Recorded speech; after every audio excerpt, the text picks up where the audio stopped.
Yeah, okay, that's true. Jesus descended from Etikaya. Correct, very correct. His son Cain and King David, Sir Lawrence Gardner, royal genealogist. Mhm.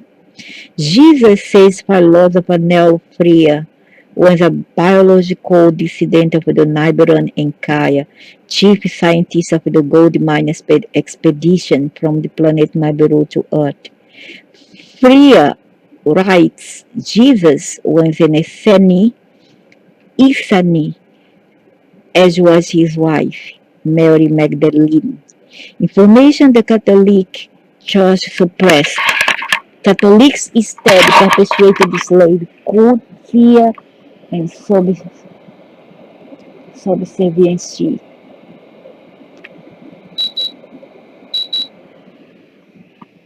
Serena, it's still warm in here. So warm, I cannot take the heat. So Catholics instead perpetuate slave code, fear, and subservience. Really. Yeah, let's talk only about Catholics. Let's talk only bad about Catholics or Christian in general. Catholic instead perpetuate slave. Catholic come from the cat or lick. Cat, cat. The cat being there in Egypt. What's her name? Sekhmet, and have another one, Sekhmet and other. So Catholic state perpetuate slave code, fear, and self-sufficiency. They hid the truth of our hybridization and persecuted and brutalized the human-centered strain of the bloodline. That's most of us. Bloodline of the Holy Grail, quote from Freya.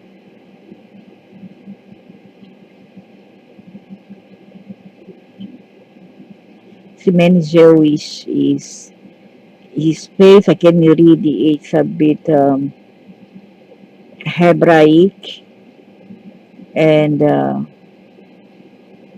Sephardi, Ashkenazi Jewish, mixed with Latin. Now he still talk crap about Latin.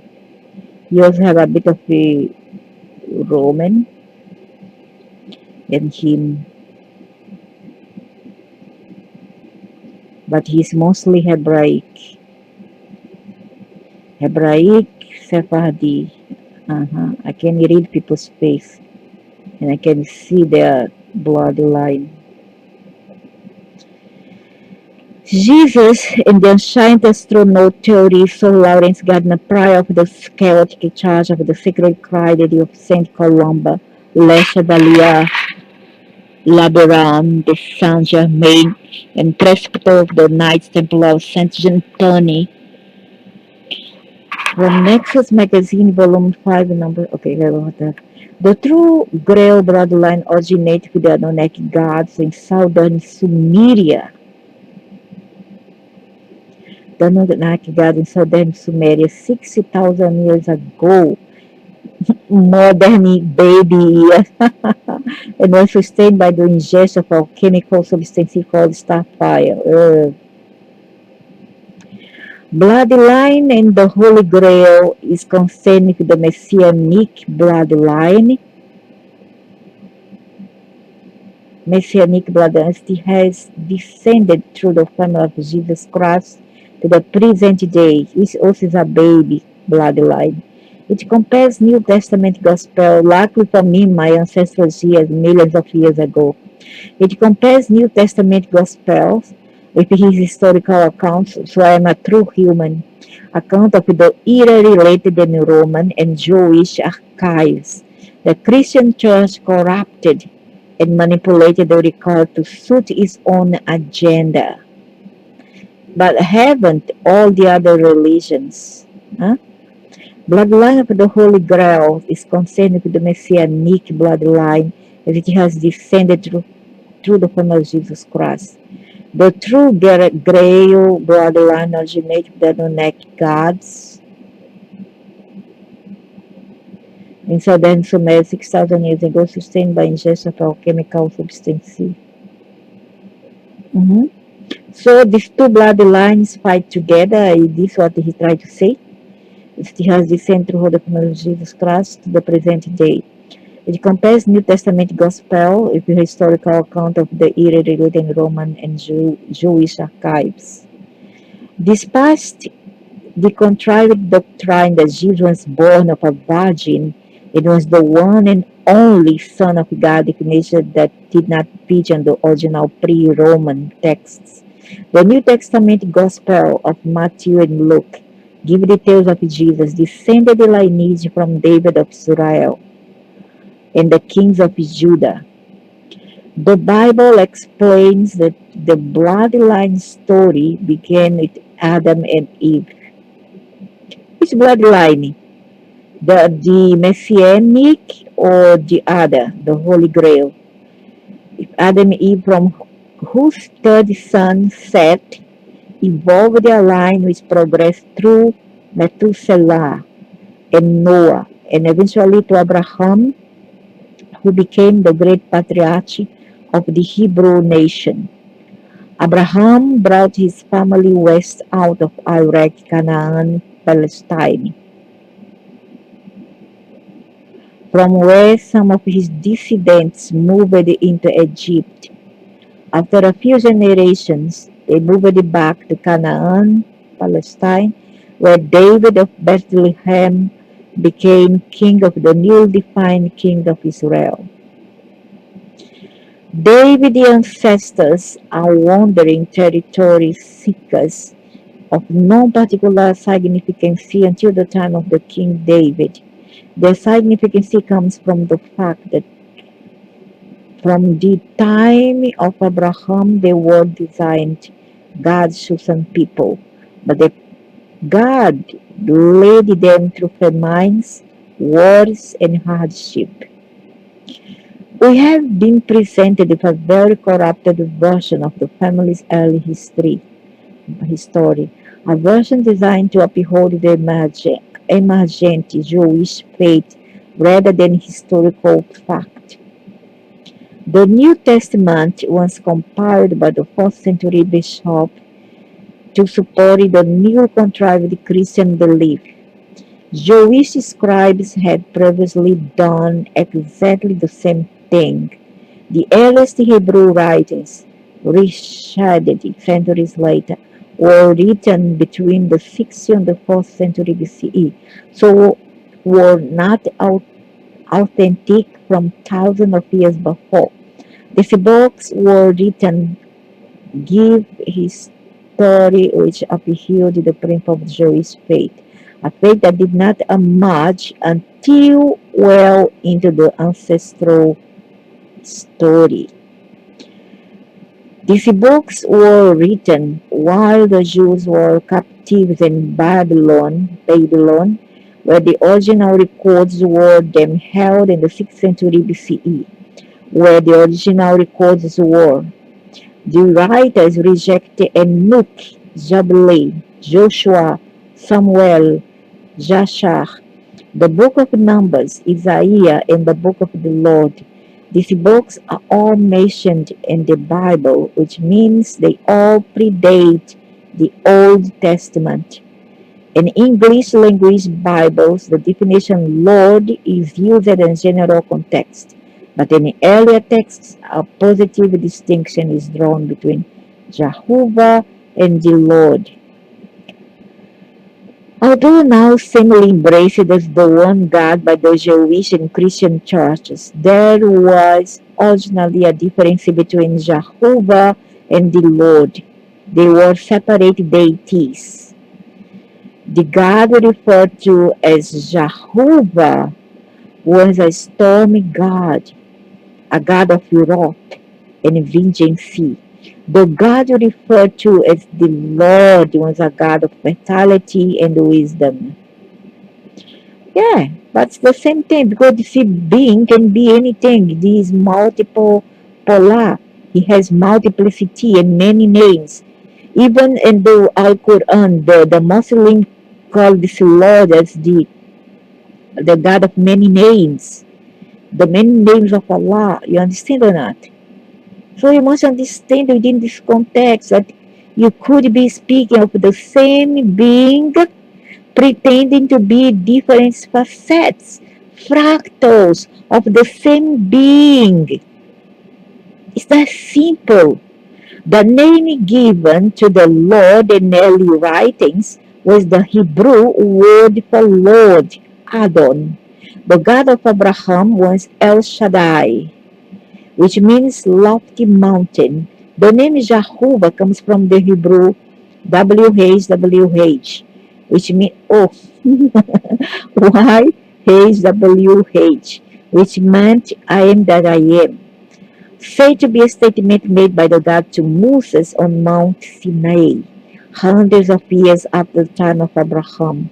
Jehovah was not a name at all. Early texts refer to El Shaddai and to his opposing counterpart Adon, to the Canaanites.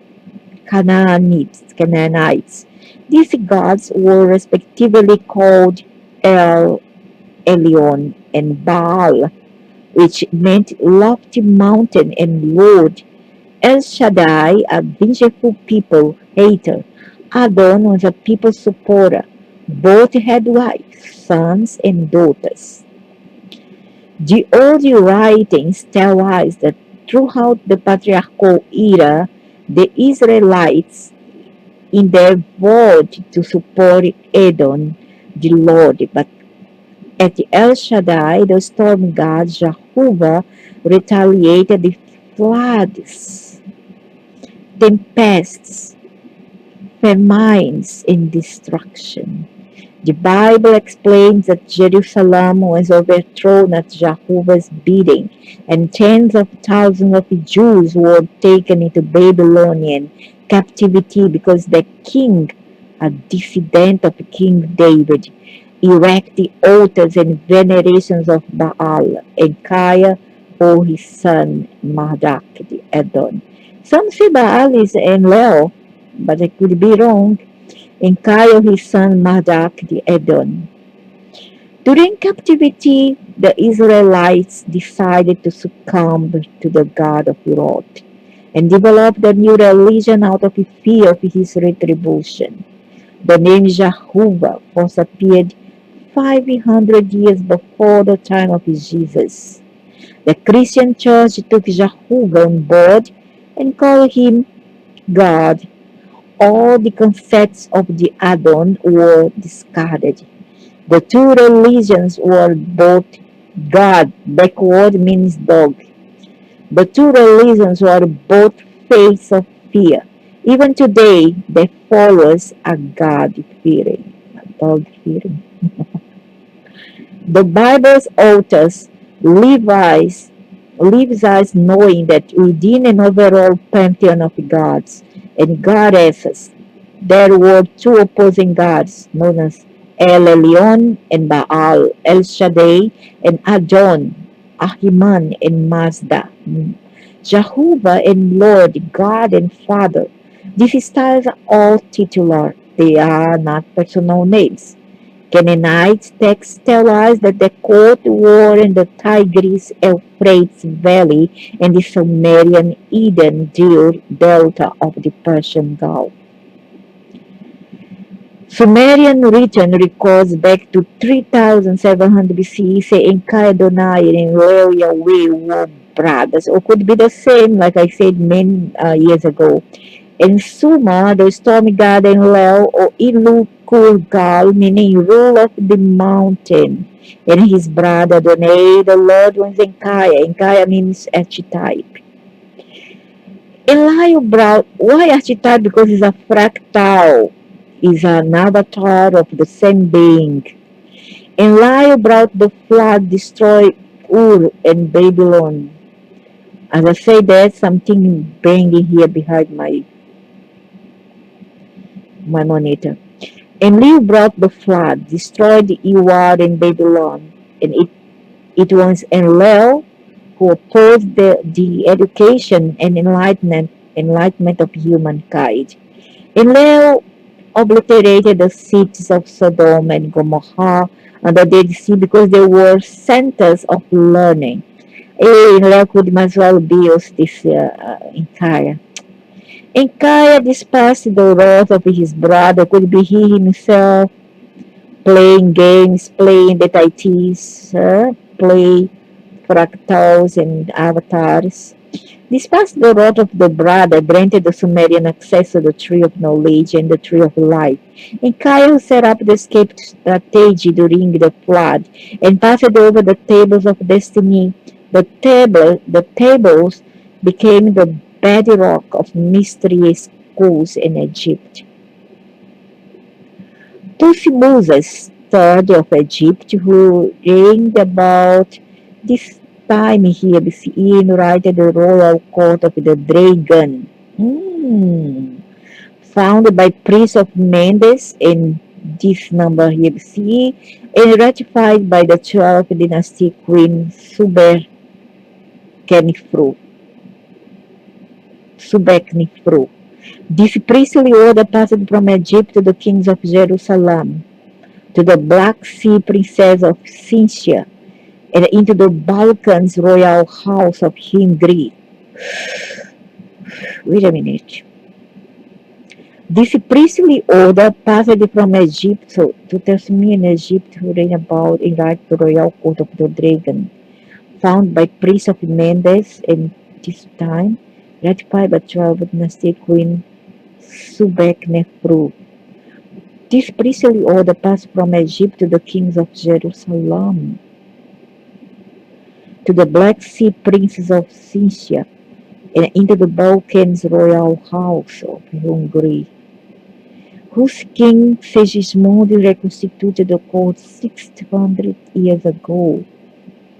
Today, there exists the imperial and royal court of the dragon sovereignty. Oh my gosh.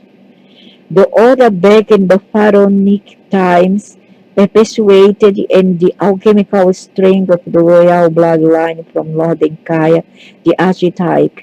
Kings who reigned in Sumer and Egypt before becoming kings of Israel were anointed upon coronation with the fat of the dragon, the sacred crocodile. My gosh!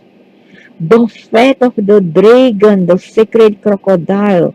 This beast was referred to in Egypt as the Messiah, from which derived the Hebrew verb to anoint. Kings of this dynasty were referred to as dragons or messiahs, meaning anointed ones, in battle when armies of different kingdoms conjoined. Their overall leader was the great dragon, the king of kings, the pendragon. The word kingship derives from Sumerian, wherein kingship was identical with kinship, and kin means blood relative. In its original form, kinship was kinship. The first king of the Messianic dragon succession was the biblical Cain, head of the Sumerian house of Kish. Okay? So it was a kinship. The historical line of to David and Jesus was not from Adam and Eve's son Seth at all. It was from Eve's son Cain, whose recorded successors were the first great kings or kings of Mesopotamia and Egypt. Eve told Adam that Cain's father was the Lord Adon, and Adon was Enkaya. Genesis tells us that Cain was a tiller of the ground, but the original text says Cain had dominion over the earth. The Bible says, male and female, he created them, and he called the name Adama, which means of the earth. That already exists before him. He just copied, blah, blah, blah, blah, blah. Sumerians record or states that Adam and Eve known them as Ataba and Alva. and jointly as the Adama, were purpose bred for kinship at the house of Shinti by Enki and his sister wife Nikusag Nima. Shinti meant breath, wind, life. Nikusag, laid of the embryo or laid of life, was the surrogate mother for Ataba and Ava, were created from human ova. Look at how frothy are their words, and they cannot even lie in the way how they give their rhetorics, they kind of stumble on the way, you know, and then they commit a gaffe. Look at here.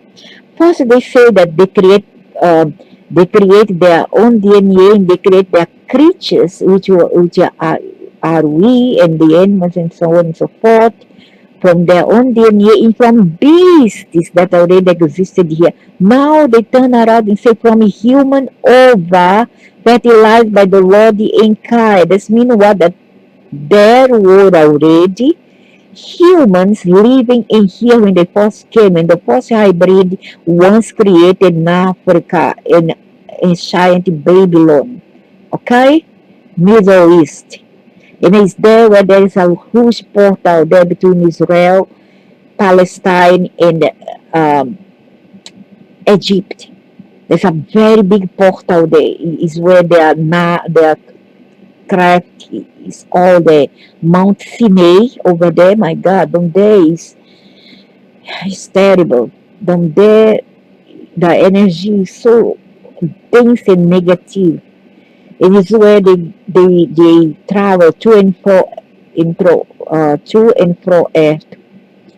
Okay, to and from. So they create, although they open up the chakras over there is opened. A lot of beings come in and then they manipulate, they use the strings to manipulate humans and those who are leaders to fight together, right? And then to make sacrifice at the same time, they will say, kill many birds, thousands of birds with a single blow. Or means what? You stir up trouble, the two factions, and then at the same time do sacrifices. The lambs are always the civilians because we want sacrifice. So that's what they do. They create a war, they shed blood, and this blood is sent as energy. Is used as an energetic spray or vaporizer for these beings to feed themselves with the blood of the humans, blood of the people, the innocent, the children, etc. Okay, this is what happens. It's a sacrifice. It comes during, pre and after, always pre and after a major solar or a lunar eclipse, and there's more to come at the end of this month. Yeah, more to come for Halloween, for all these nonsenses. All right, more to come. We are not out of the mud of hell yet, or out of the darky black hole yet.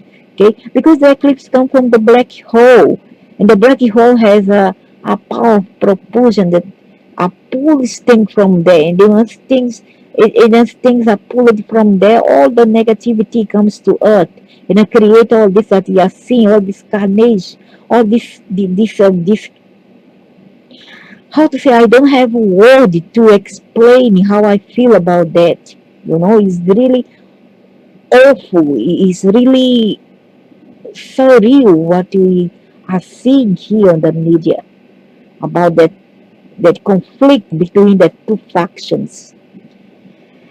So, because in Sumer, the distinction leg of life is me meaning leg, and ki meaning life. When the surrogate mother for Ataba and Ava, who are created from human ova. Yeah, human ova. So now you see, so don't lie, man. Don't lie. I don't like lies. And we can see through your lies. We can grasp the details and lies here. Both in Kai and Nikusag All of their brother-in-law, the later Jehovah, belonged to a pantheon, the Anunnaki, called the Grand Assembly of the Anunnaki, Court of the Elohim, nation, and blah, blah, blah, blah, blah. Jehovah makes his bid for supreme power over the other gods. Cain was directly produced by Enki and Eve. So Cain's blood was three-quarter Anunnaki. His half-brothers, Hevel and Satanael, what a beautiful name, Satanael. Abel and Seth were less than half Anunnaki. So Abel and Seth were more human. And this is, the Cain has more Anunnaki, so more devils. And Abel and Seth have less devil in them. Were less than half Anunnaki, being the offspring of Ataba and Ava, Adam and Eve. Cain, it was said in his scripture, rose far above Abel, so that his brother's blood was swallowed into the ground. This description was mistranslated and was told Cain rose up against Abel and spilled his, oh, beautiful, wonderful, and you see that's so nice, so beautiful. This is a cabaret to me. It's a very low class kind of attitude. This is not the same thing. The church portrays the mark of Cain as a curse, but the Bible actually says that Cain feared for his life. Jehovah placed a mark upon Cain, swearing sevenfold vengeance. The Sumerian Graal, the Bible calls the mark of Cain, was an emblem signified as the cup of the waters, or rosy crucis, the dew cup. Rosicrucians, identified in all records as an upright centered red cross within a circle. Rosicrucian. By virtue of their contrived bleeding, kingly succession was modeled in knowledge, culture, awareness, wisdom, and intuition. To keep the blood pure as possible, they married within a close kinship. Practice incest. It was fully recognized that the prominent gene of the succession was in the blood of the mother. Today, we call this the mitochondrial DNA, and so was born a tradition inherited by the kingly descendants in Egypt and later Celtic rulers of Europe. Kingship was transferred through the female. Kingly marriages were cemented with maternal half-sisters or first cousins. Kingly succession was orally fed with bodily supplement from the early days. This practice continued for 1,000 years. The line from Seth down to Lamech's son Noah was contrived by the Bible compilers to avoid showing descent from Cain to Noah. Jehovah apparently warned Noah and his sons against the ingestion of blood. That's correct. In the Christian tradition, it's customary to take the communion sacrament, the Mass, wherein wine is drunk from the sacred chalice to represent the blood of Jesus, the lifeblood of the messianic vine. The chalice is a female symbol of the womb and extract of menstrual blood. The blood extract came from Enki's sister Ninkursag II. It was defined as the most potent of all life forces and venerated as star fire from the womb of Ninkursag. The kingly line was born.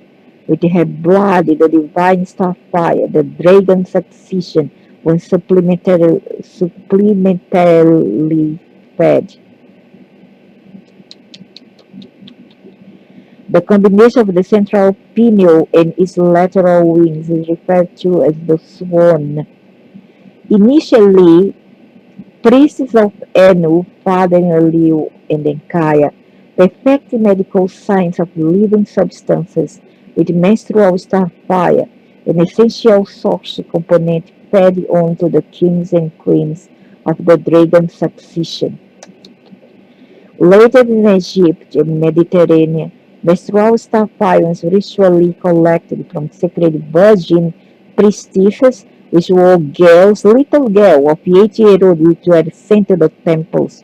And this went up to the South and Central Asia, who were venerated scarlet woman. Woman at 8-year-old, no, but 8-year-old cannot menstruate, so I would say 9-year-old, because that's the time where certain girls menstruate. As for me, I think I menstruate between 11 to 13. I'm not sure, but it was between 11 to 13-year-old. My daughters at 9-year-old. My granddaughter at 12. In the Hebrew tradition, Bas, called a Kali counterpart, was called the daughter of the voice, and the voice was said to originate during a female's puberty. Hence, the womb was associated with the voice, and starfire was said to be the oracular word of the womb. The womb was therefore itself the utera or the uterus. The scarlet woman were also called because of their being a direct source of the priestly starfire. They were known in Greek as the Hierodule, sacred woman, a word later transformed via medieval French into English to harlot. See, they were used. And during the menstrual period, the woman suffered like hell. Pain in the head, bloated stomach, pain in the ovaries, urinary problem, sometimes fever, irritability, and a strong urge either to cry, to shout, or to kill someone. It is not, and I mean not common, okay? It's not common. The word originally meant, quite simply, beloved ones. Catholics degraded the noble status of the sacred priestesses to whores. And stupid is this one here, who gonna join religion, because a true woman will not join religion.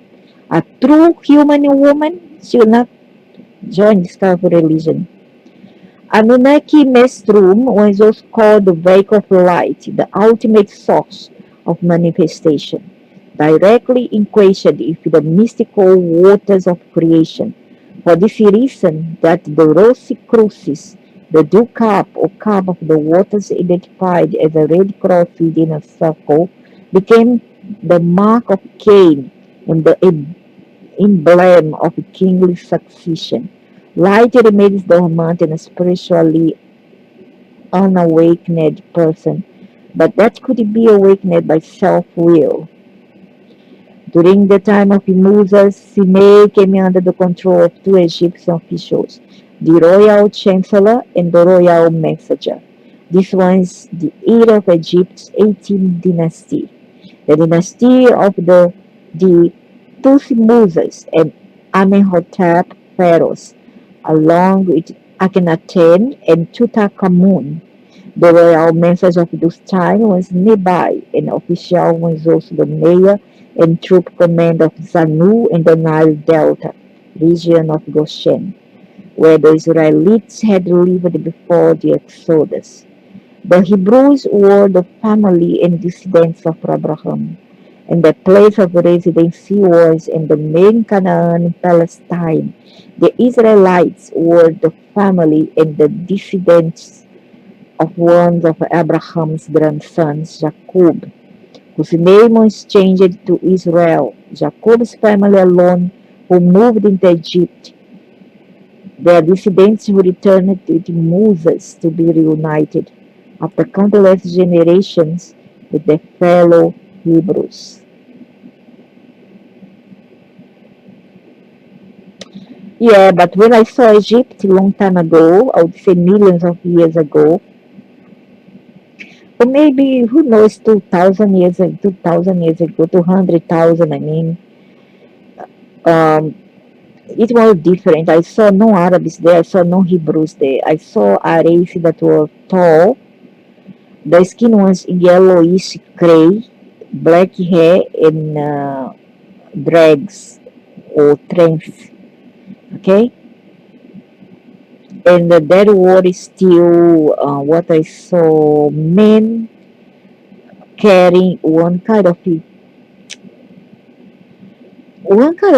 stick, very thick. But when I say stick, because I don't know the name, is a stick made of pure wood on the back, and they were climbing this suspended bridge.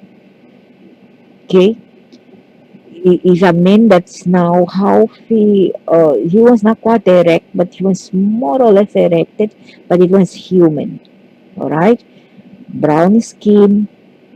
When I say brown, it's not black, brown, and his face was like aborigines, and the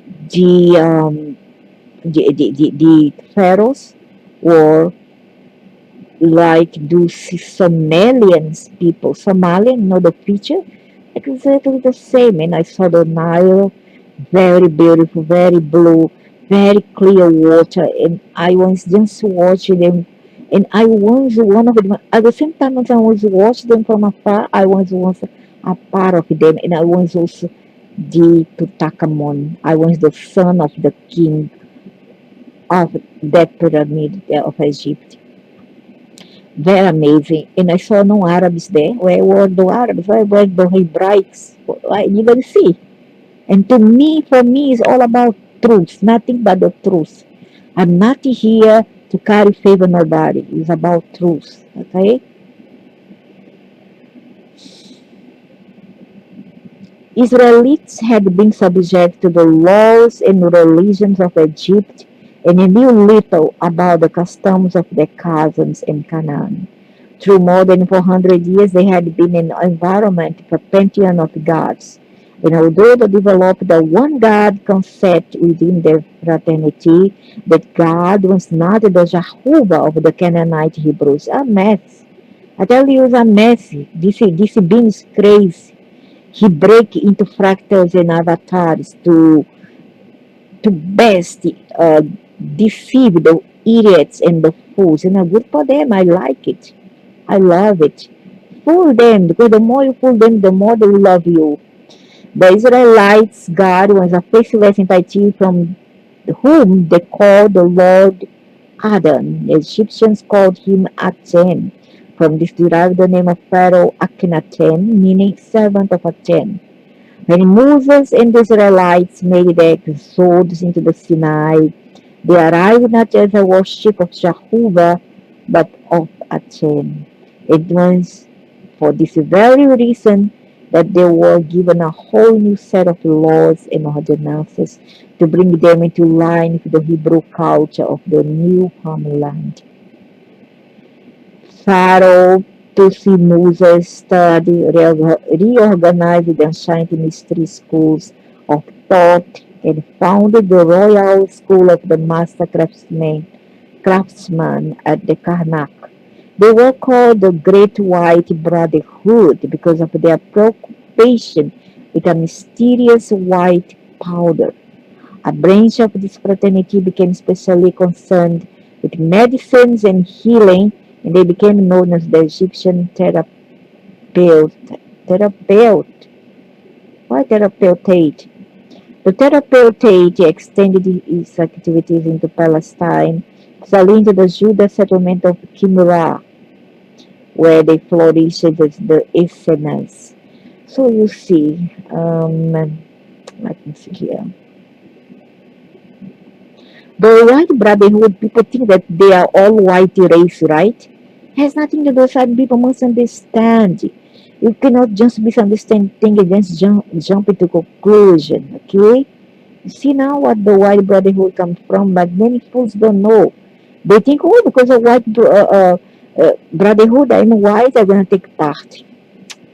Hathor, Mima, the chosen deity of Sinai priests, was a paramotic Nancy goddess, said to have given birth to the sun. She was the queen of the west and mistress of the netherworld. Oh, I don't like that. That's a demon. To where she was said to carry those who knew the right spells.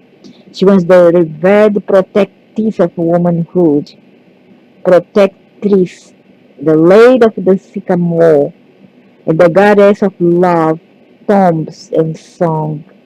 From the male pharaohs were said to gain their divinity, becoming gods in their own right. But the netherworld speaks much about her in a way. I don't know. I even have mixed feelings about these beings. Up on mountain Asinei, Jehovah announced his presence to Moses. Being an ashamed supporter, Moses asked this new Lord and Master who he was, and the reply was, I am that I am, which in phonetic Hebrew became Jehovah. Israelites were not allowed to utter the name Jehovah, with the exception of the high priests who was allowed to whisper the name in private and say, oh my God, so much lovely. Anyway, I think that Ira in Anubis is very friendly. They give me a lot of advice. The Israelites knew that Jehovah was not the same as Hashem, their traditional Adon or Lord.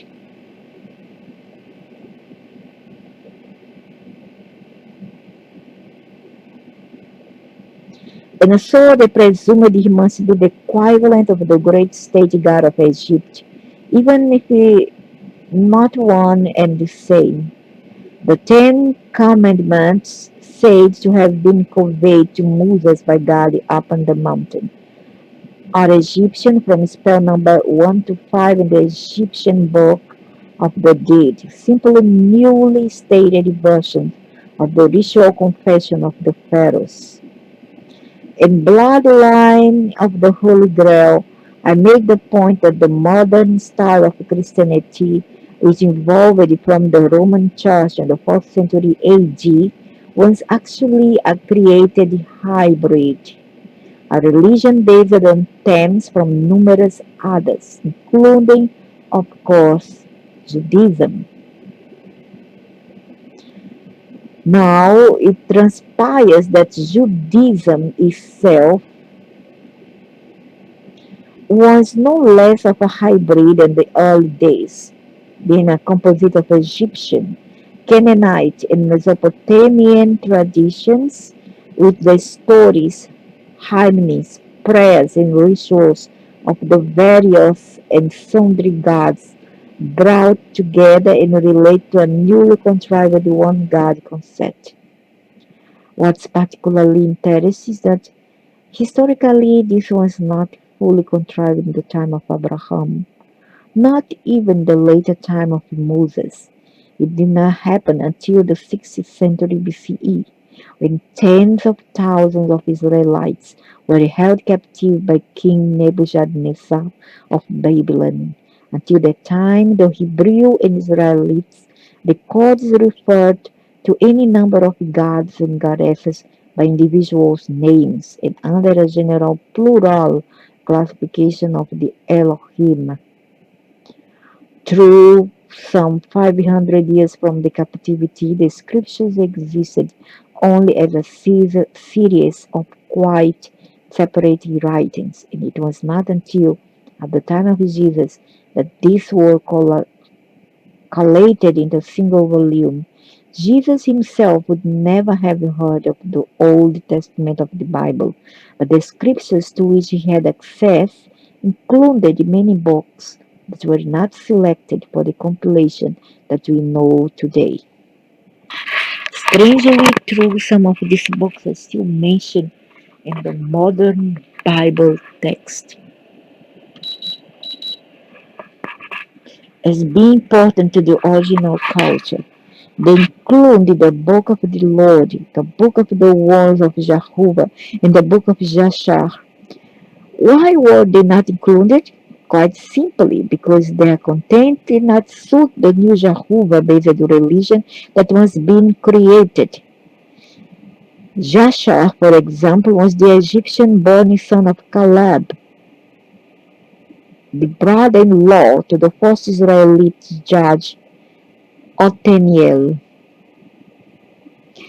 and the appointed royal staff bearer to Moses. It's generally reckoned that the book of Jasher positioned the Bible should be between the books of Deuteronomy and Joshua, but was sidestepped by the editors because it sheds a very different light on the sequence of events at Mount Horeb and Sinai.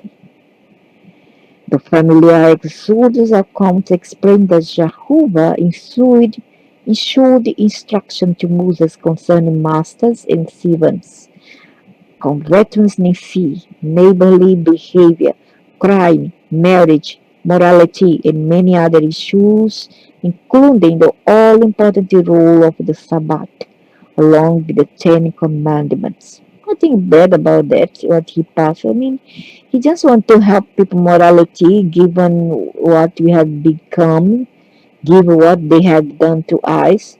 So to I would say to remedy or to counteract what they have created, all their doings, they pass up these covenants, which were not quite commandments, rather covenants, so as to make the path of the human being here less arduous.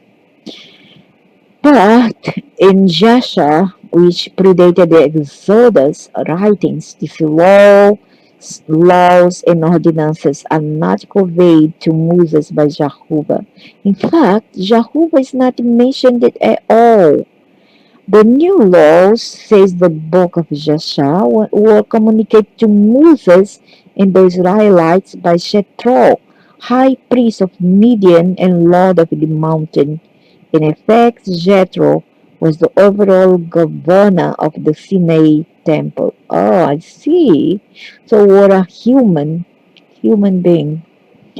In Hebrew, the title Lord, the Lofty One of the Mountain, was translated as El Shaddai, and this is particularly significant for that was precisely the name related to Moses when he asked the Lord to reveal his identity. The Lord said, I am that I am. I am he that Abraham called El Shaddai. I am that I am eventually became transposed to the name Jehovah, but as is related in Jesha and as it confirmed to in Exodus when correctly read, this Lord was not a deformed God at all. He was Jethro, the El Shaddai, the great Vulcan and master craftsman of the Hathor temple.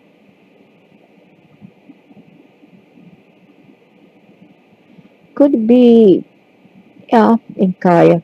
Apart from the fact that we are taught about certain aspects of the Bible text, I think it is fair to say that not too many of us actually study the books ourselves. As a result of this, our perceived images are generally those conjured by picture books and films. Hollywood, of course, has done us proud with its portrayals of Moses on the mountain and God blessing the words of the Ten Commandments. Also, too great. Could it be a Ten Commandment, not Ten Commandment, but a Ten Adon Commandments? On two great, barely portable granite slabs. In Exodus, however, there is no such depiction, and the commandments are said to have been written down by Moses himself at the dictation of the Lord after he had broken the first tablets that he was given. As for other part of the Sinai case, the tables of testimony, these are stated in the teaching of the Kabbalah and the Midrash to have been held within a sacred stone which Moses placed in the palm of his hand.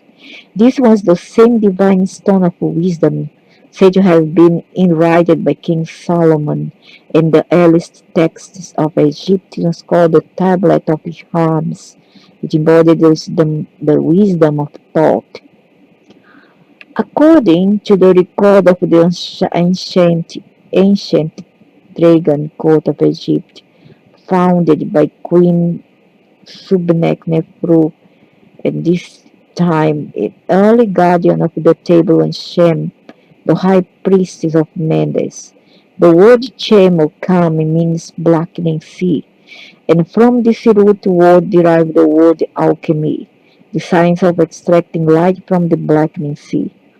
To us, Shem is perhaps better known as the biblical Ham, the grandfather of Nimrod, whose family was cursed by the Hebrews because his historical tradition was in conflict with the emergent Jehovah-based culture. Readers of Gothic novels and books about sorcery will of course recognize the name Shem or Kem of Mendes. He is often symbolized by a goat, which was precisely the emblem of Ham and ancient Egypt. The only difference is that in later day Christian lore, the goat is meant to be a symbolic of the devil. What we now discover, however, is that by following the story of Kem or Chem of Mendes, we are led directly to the Sinai temple and to the white powder of gold. Mendes was a major seat of the Egyptian Delta, and Kem was the temple's designated archon of the 10th age of Capricorn. It was in this Capricorn regard that his symbol was a goat, generally depicted by inverted pentagram. This five-pointed star has two uppermost points, which are the horn of the goat of Mendes. The two downward sloping side points represent the ears, and the single base point is the chin and bird. When a pentagram is seen in this inverted position, it is regarded as a male emblem, but the pentagram star is of course a female device, a Venus symbol, usually shown with a single point uppermost. That's good.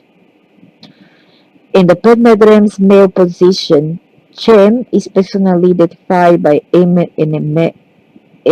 emerald shoe set centrally at the meeting of the horns. When turned about, the pentagram achieves its female status, with the uppermost single point becoming the head of the goddess.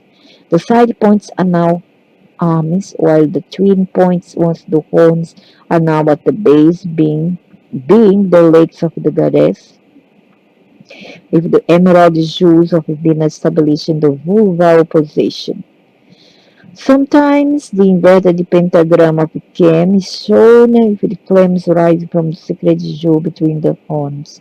These flames are traditionally referred to as astral light, but when reversed to Venus position, the uterine flames are identified as starfire, the lunar essence of the goddess. From the earliest times, whether representing astral light or starfire, the pentagram was indicative of enlightenment. It was associated with pre-Jewish Sabbath, a ritualist period of reflection and experience outside of general toil. For this reason, Kem of Mendes was called a sabbatical goat, from which derived today's use of the word sabbatical in academic circles. In view of this age-old tradition, it is hardly surprising that the pentagram and sabbatical goat became associated with heterodox Christians like the Cathars of Languedoc from medieval times. In contrast, the Orthodox Christian Church endeavored to overweigh the worldly wisdom of the mystery schools by creating a hybrid religion based upon salvation from the unknown. A salvation that was only attained through people's subjugation to the authority of the bishops.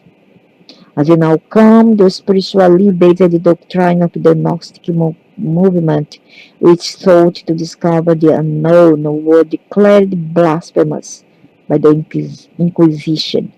while the pentagram and the goat were denounced as a symbol of black magic and witchcraft. From those times even to the present day, in some circles, personal attainment and learning which does not conform to the bishop's opinions have been considered heretical. And individually acquired wisdom became so feared that the cult of Mendes has been decried as the epitome of the devil himself.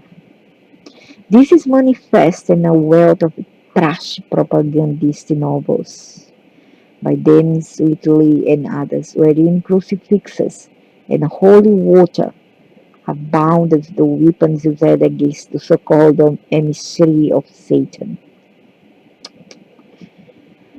Him, O Cam, is given the Old Testament as the son of Noah, but in the oldest record he is currently identified, along with Japhet, as being a son of the great Vulcan and goldsmith Tubal-Cain, who is better known as to historians and King Mescalam Dug, the hero of the good land. And the early lord of Palestine came with synonymous with a certain Azazel of Capricorn, who according to the book of Enoch made known to man all the metals and the art of working them, and the use of antimony. Antimony is the black element otherwise known as stygium. This is essential ingredient of the preparatory alchemical process when producing the philosopher's stone. In the ancient Arab word, antimony was called coal, from which derives the word coil, meaning that which is black. The related word alcohol stems from the Arabic alcohol, the highly refined philosophical mercury prepared from spirits of wine rectified over in antimony. So is alcohol. Azazel of Capricorn actually appears in the Bible, but in the authorized English language translation. In the Vulgate book of Leviticus, there is an early reference to the custom of atonement. And it says that Aaron, Aaron shall cast lots upon two goats, one for the Lord and the other for Azazel. That which fell to the lot of the Lord was to be sacrificed as a sin offering, and the other was to be sent into the wilderness as an atonement. The more familiar English language translation is somewhat confused, but the name Azazel has been supplanted by the word scapegoat. The reason for the substitution is simple, that the original sequence made it quite clear that Hebrew offerings were made both to Jehovah and to Chem, Azazel, while the book of Enoch, which was excluded from the Old Testament, drew readers' attention to the direct link between Azazel and Hermetic alchemy. In the tradition of the Rosicrucian mystery schools, the writing of Cain, the tabula smaragdina hermetis. Tabula smaragdina hermetis were recorded as the most ancient monument of the Chaldeans concerning the philosopher's stone being associated with the wisdom of thought or Hermes. They were defined as Hermetic teachings, and they were directly linked to the fiery alchemy of pyramid construction. The very name Hermes derives from the word Herma, which means a pile of stones. And the Great Pyramid was called the sanctuary of thought. The word pyre, from which derived pyre, and pyramid actually means fire. And the pyramids were also called because they were fire begotten. That's true. Fire. Makes sense. This leads us to one of the great unanswered questions. How did they build the pyramids? Were the thousands of massive blocks raised to great heights with such accuracy by hundreds of thousands of slaves used nothing but ropes and ramps over an undefined period of time as in the common speculation? Certainly not. To construct an inclined plane to the top of the Great Pyramid at a gradient of one then would have required a ramp of 4,800 feet approximately 1,46 meters long, the volume 3 times greater than of the pyramid itself. Yeah, they use apparat, they use a device, and also the people are giant at that time because my giant is very big. Now we are smaller, but they were very big and could carry things, all the materials, and also they used technological apparatus to build the pyramid. So there's no big deal about it or even secrecy. This one is pure technology and ability. As we saw earlier, the powder of the high wordify stone is a monatomic superconductor, is an exotic matter with a gravitational attraction of less than zero. Recent experiments with this amazing white powder of gold have proven that under certain conditions the substances can weigh less than nothing and can be made to disappear into an unknown dimension. The most interesting quality of the powder, however, is that it rises up on the earth magnetic field so that when it is in zero gravity state it is capable of transposing its own weight luminosity to its host, thereby facilitating levitational powers. This host might be a laboratory pen, a container, or a table, or it could just as easily be an enormous block of stone. Mhm. Of course, it makes sense.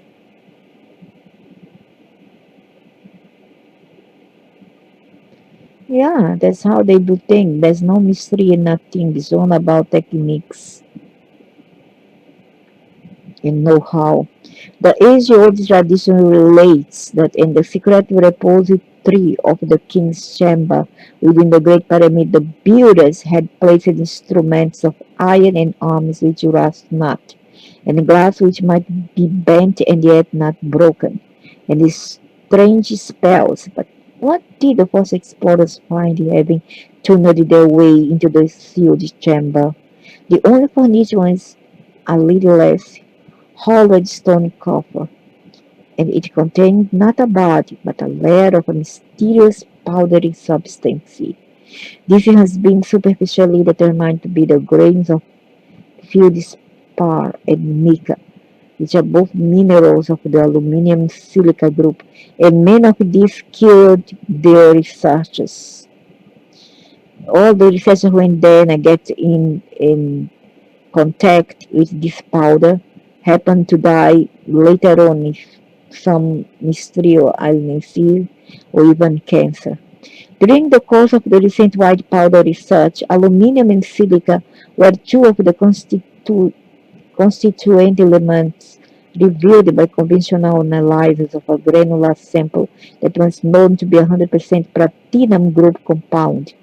Standard laboratory test is done by striking a sample of a DC arc for 15 seconds at the sun surface heat of 5 centigrade degrees centigrade. However, with the white powder, a continuation of the burn time way beyond the normal testing procedure revealed the noble platinum metals of which the substance truly consisted. It's because of the limitation placed on the conventional test sequence that 5% by dry weight of our brain tissues said to be carbon, whereas more rigorous analysis reveals it as the platinum metal iridium and rhodium in the high spin state. The king's chamber was in fact contrived with a superconductor capable of transporting the pharaoh into another dimension of space-time. It was here that the pharaoh's rite of passage was administered in accordance with the Book of the Dead. The king to this rite of passage is defined by single conical inscription near the entrance to the chamber. This hieroglyphic symbol, the only verifiable hieroglyph on the whole of the Gizeh Plateau, and the very same as appeared many times at Sinai Mountain Temple, reads quite simply, bread. In the context of this talk, we have stepped beyond the bounds of the Bible to witness the alchemical and scientific process which facilitated the genesis of the Grail kings. This line of succession from Cain through Egypt to King David and onward to Jesus was purposely bred to be the early purveyors of the light. They were the true sons of the gods who were fed forcefully on Anunnaki star fire from about 3800 BC and subsequently on high-spin metal supplements from about 2000 BC. In short, so what's so good about it? So, in short, they were bred to be leaders of humankind, and they were both mentally and physically maintained in the high world state, the ultimate dimension of the missing 44%, the dimension of the orbit of light or the plane of shadow. You don't need that, dude. You didn't need all that. Humans could self-police themselves a long time ago before you all even step a big foot here to begin with. You don't need your only during the past 150 years or so, and more specifically during the past 80 years, have the great storehouse of Egyptian, Mesopotamian, Syrian, and Canaanites record been unearthed from beneath the desert sands. First-hand documentary evidence from before Bible times has now emerged on stone, clay, parchment, and papyrus. And these many tens of thousands of documents bear witness to a far more exciting history than we were ever told. Had these records been available throughout the generation, the concept of particular race enjoying a single divine revelation would never have arisen, and the exclusivity of Jehovah, which has blinded eyes for the longest time, setting eyes in warlike fashion against those of other faiths who follow their own traditions, would never have taken such an arrogant hold. Gradually, as new discoveries are made, it's evident that we are now emerging from the darkness of our preconceived but unfolded notions. Even so, our centuries of church-led indoctrination make it very difficult to discard the restrictive dogma of inbred third-hand tradition in favor of a greater enlightenment from those who were there at the time. The truly inspiring prospect is that the learning curve has still not ended, just as a single glacier is but a continuation of age-old activity. So too are the ancient wisdoms that now fall to us one by one, with each new facet of learning ready to be stacked upon the former knowledge. Fortunately, the dawn of consciousness is already behind us, and although some will choose to look backward beyond this veil, many will step with vigor into the new millennium to witness a bright new surprise, a revelation of an unbounded possibility, and a restoration of a true universal identity. So Lawrence Gardner, an internationally known sovereignty of chivalric genealogies, he held the position of prior of the Celtic Church of the Sacred Kindred of Saint Columba, Le Chevalier Le Baron de Saint Germain, and preceptor of the Knights Templars of Saint Anthony. So Lawrence is also presidential attaché to the European Council of Princes, a constitutional advisory body established in 1946, and Chancellor of the Imperial and Royal Court of the Dragon Sovereignty. Marduk, Satan, Clash defend Leo, Yahweh, in Nanarawa, until Federation Republic Gaozu ordered down of the age of Enki, Lucifer on earth. Except from Marduk, Anunnaki, king of earth, but okay. Anunnaki lineages fought each other to rule until very recently. The US had to contend with the Anunnaki camps and conflict with one another. To deal with both camps thought they owned us because they manipulated our genes. They were never our creators, really not. They were imposters who manipulated an already highly developed DNA, RNA. Exactly, this is what I'm trying to say here. Burden Penar and others of the Linkage Institute that met regularly with the ETs invested in Earth said, besides the two factions of the Anunnaki fighting each other, there are three other ET races competing over total control of the Earth. Prince Madak, within the serpent sublineage of Anunnaki chief scientists Enki and Kor, run the camp of 300 Anunnaki already here on Earth. Madak and his Caesars run all of Earth's institutions.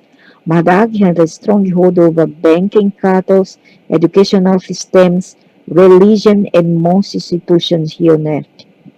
Is Nanar a law? Nana, the king of Nibiru, since the 1400 CE, sent his agents to regain control of the earth. Clark asserts that Nanar, who is a mystery, is the Allah that reigned Muhammad. Alexander the Great saw Marduk's body float in oil and assumed him dead. But Anunnaki could sometimes revive the dead, keep people in suspended cryogenic-like state or clone them again from their DNA. But would the spirit and attitude or avatar be the same?